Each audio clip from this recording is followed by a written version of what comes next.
Al-hub, cinta itu, huwal harb, adalah peperangan. Peperangan apa? Bainal qalbi wal aql. Peperangan antara hati dan akal. Karena terkadang ketika ini akal ingin begini, tapi hati kita ingin begitu. Berbeda, ya. Al-hub huwal harb bainal qalbi wal aql. Mata mustaslam ahadum tsani intahal hub. Ketika satu di antara dua ini, akal ataupun hati ini menyerah, intahal hub, maka berhentilah di situ. Li'an ladzatal hub fi adamil mustaqrar. Karena kita ini bisa merasakan lezatnya cinta ini setelah perjuangan. Kita bisa membuktikan cinta kita kepada guru kita, ya kita mengikuti daripada alat beliau, ilmunya beliau luar biasa.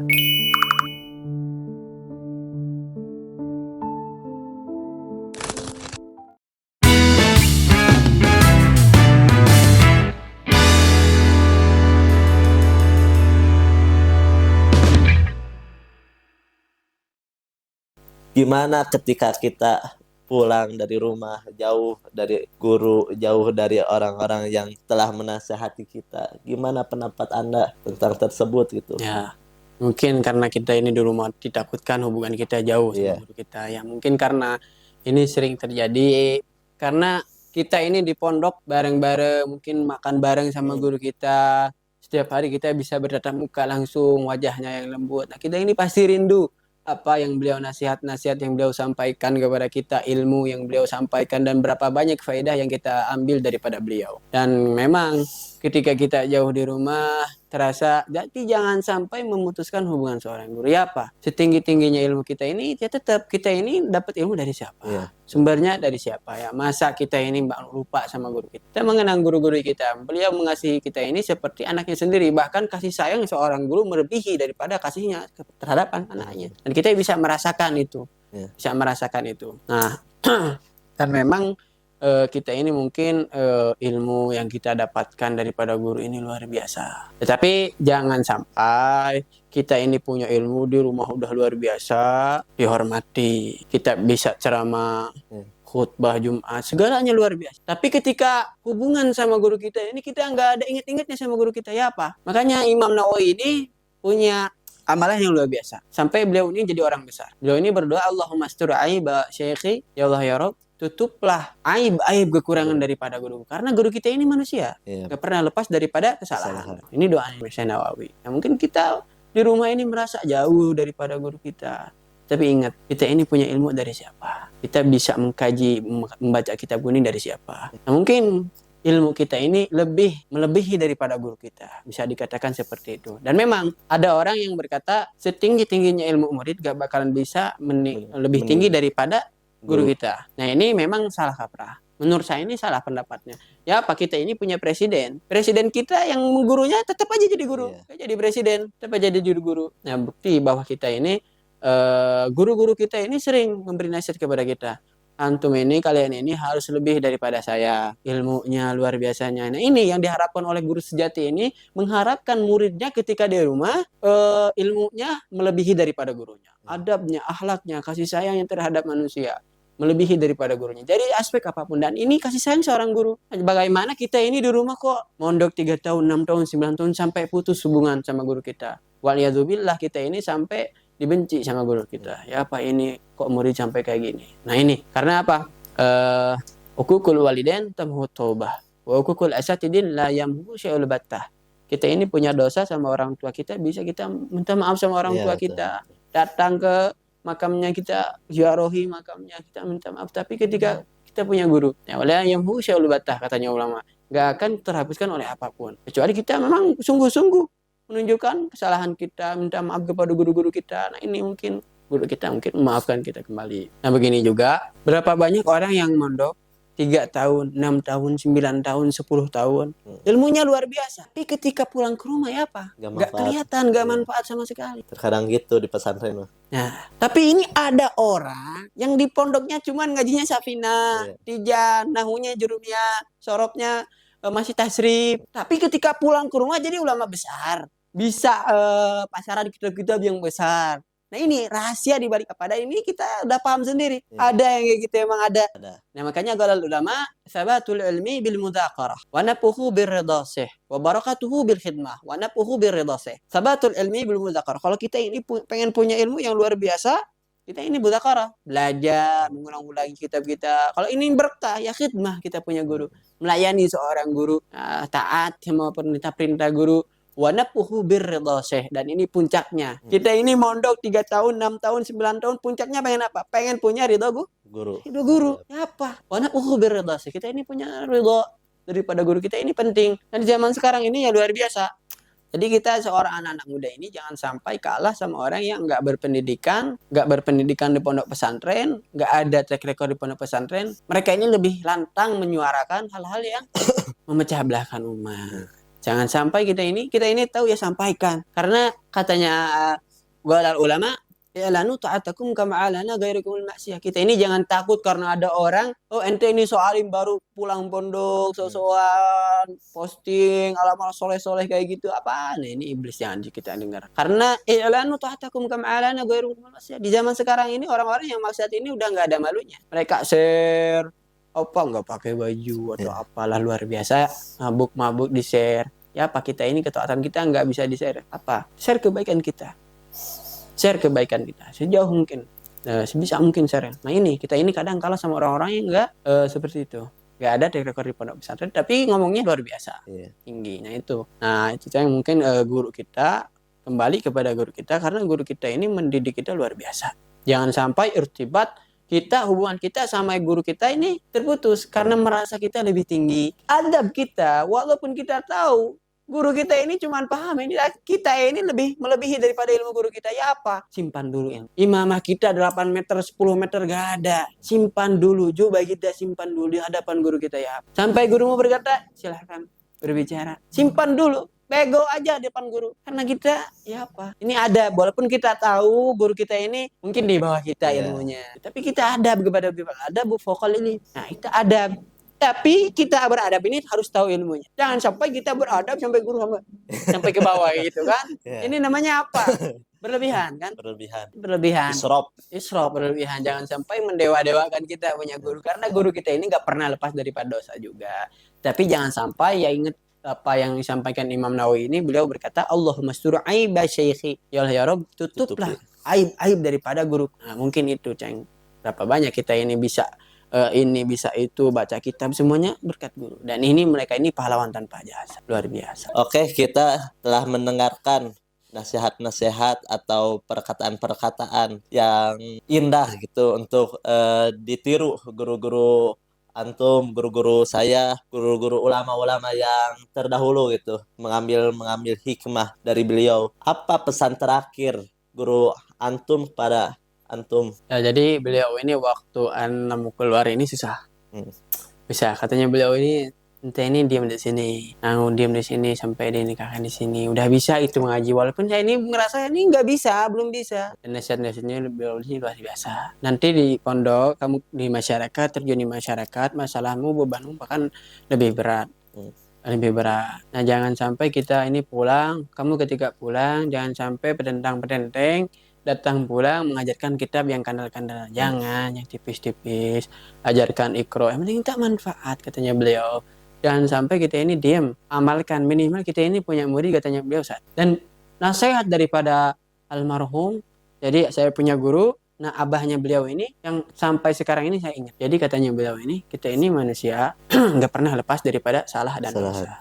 Jangan sampai kita ini sebagai manusia mempunyai rasa dengki iri, dengki kepada hati yang buruk kepada sesama orang. Nah ini yang paling penting.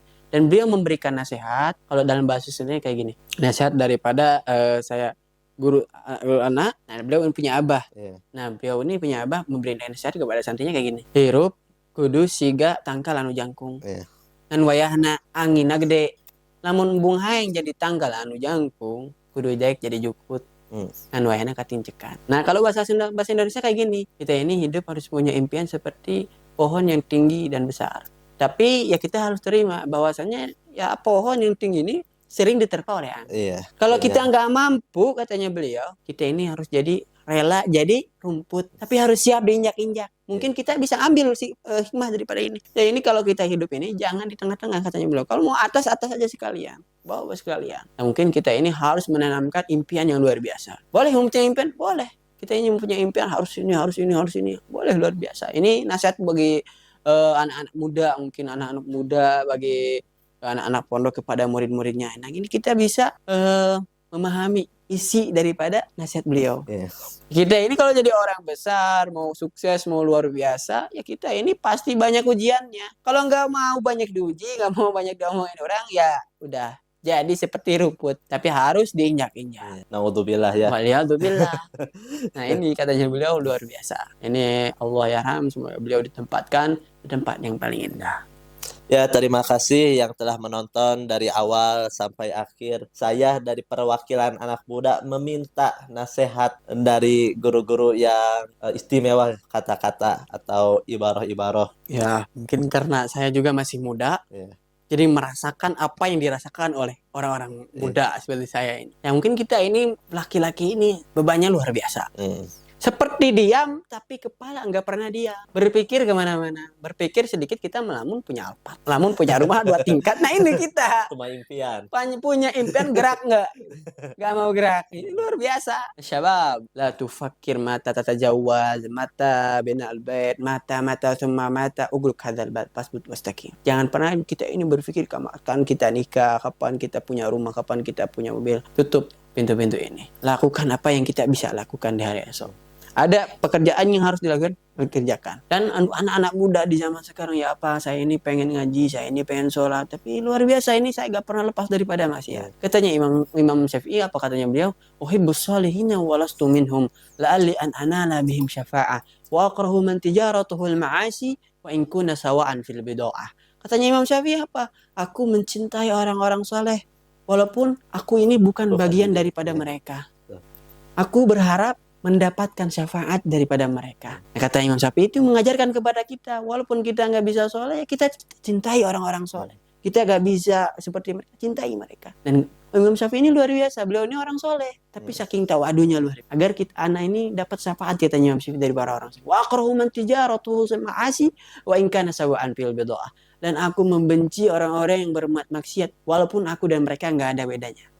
Jadi kita ini, walaupun kita nggak bisa seperti mereka, mungkin kita ini nggak baik, tapi cintailah orang-orang baik. Walaupun kita nggak benar, kita masih dalam hal maksiat, lingkungan maksiat, tapi kita bencilah orang-orang yang berpelak. Apakah kita masih wajib amar ma'ruf nahi munkar ketika kita dalam keadaan maksiat? Nah, itu mah wajib. Kita ingetin. Ya apa? Kadang orang ini punya pendapatan kayak gini, anak-anak muda ini. Apa kita ini udah maksiat, udah mabukan, udah segala dilakuin maksiat. Kalau sholat nggak ada gunanya. Ya apa? Kita ini dengan sholat mengurangi maksiat kita kepada Allah Subhanahu wa Ta'ala. Jangan pernah ya apa kita laksanakan dulu apa prosedur fikihnya supaya sah diterima, sahnya sholat, tapi diterima dan nggak diterima itu urusan Allah Subhanahu wa Ta'ala. Ini luar biasa anak-anak muda di zaman sekarang ini. Qala Rasul sallallahu alaihi wasallam subhanul yaum rijalul ghad. Pemuda-pemuda di masa sekarang adalah pemimpin-pemimpin di masa depan. Jangan pernah engkau buat terpuruk dirimu oleh kesalahan dan dosa-dosa. Melangkahlah ke depan. Di depan ada tangga menuju kepada Allah. Menujulah kepada Allah Subhanahu. Ya mungkin karena ada permasalahan pemuda yang putus cinta luar biasa sampai mau bunuh diri, mungkin sampai mau puan. Ya apa? Jadi begini. Ya putus cinta kita ini condong kepada perempuan ini, ya itu hal-hal wajar. Tapi bagaimana kita ini menahan diri kita, mungkin seperti itu. Jangan sampai kita ini terpuruk oleh mungkin kita memang ketika putus cinta atau apapun kita merasakan sedih, resah, apa kita ini tinggalkan saja. Ya mungkin makanya cinta ini, Ceng, jadi bukan cinta kepada lawan jenis, tapi kita juga cinta juga kepada orang-orang ulama. Al-hub, cinta itu huwal harb, adalah peperangan. Peperangan apa? Bainal qalbi wal aql. Peperangan antara hati dan akal. Karena terkadang ketika ini akal ingin begini, tapi hati kita ingin begitu. Berbeda, ya. Al-hub huwal harb bainal qalbi wal aql. Mata mustaslam ahadum tsani intahal hub. Ketika satu di antara dua ini, akal ataupun hati ini menyerah, intahal hub, maka berhentilah di situ. Li'an ladzatal hub bi'adamil mustaqrar. Karena kita ini bisa merasakan lezatnya cinta ini setelah berjuang. Kita bisa membuktikan cinta kita kepada guru kita, ya kita mengikuti daripada ahlak beliau, ilmunya beliau luar biasa. Apa kalau kita ini cinta sama ayang beb ini gimana? Ini berat. Daki di gunung, lautan di seberang, nah itu mungkin demi yang aku sayang, Demi cinta. demi cinta. Tapi kita ini yang lebih berat ini cinta kepada ulama. Iya. Nah, mungkin seperti itu ya. anak-anak bunda, la tai'as, jangan engkau pernah berputus asa daripada rahmatnya Allah Subhanahu wa taala. Karena rahmatnya Allah Subhanahu wa taala ini luar biasa. Makanya anak-anak muda, yuk bangun, kita menuju kepada Allah Subhanahu wa taala. Bareng-bareng, bukan karena kita berbicara di sini menggunakan peci, menggunakan sarung kita lebih mulia. Enggak. Kita nggak bisa menghukumi seorang seperti itu. Mungkin hatinya lebih bersih. Kita menggunakan peci, kita menggunakan sarung, mungkin hati kita lebih kotor. Mohon kotornya luar biasa nih. Mungkin anak-anak muda zaman sekarang ini luar biasa. Dan ini circle juga. Tahu circle, Cek?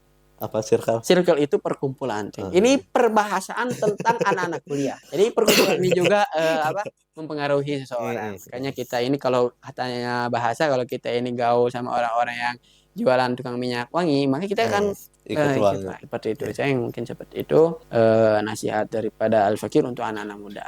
Terima kasih nasihat antum pada anak-anak muda. Mungkin bisa menuruti perkataan-perkataan beliau, menuruti pribadi-pribadi beliau yang dulunya nakal sampai sekarang ya begini. Tapi jujur, teman-teman, kali ini nggak enak kalau dipanggil Ustaz, Ji, katanya anak-anak teman-teman. Karena teman-teman ini nggak pernah menyangka saya ini seperti ini.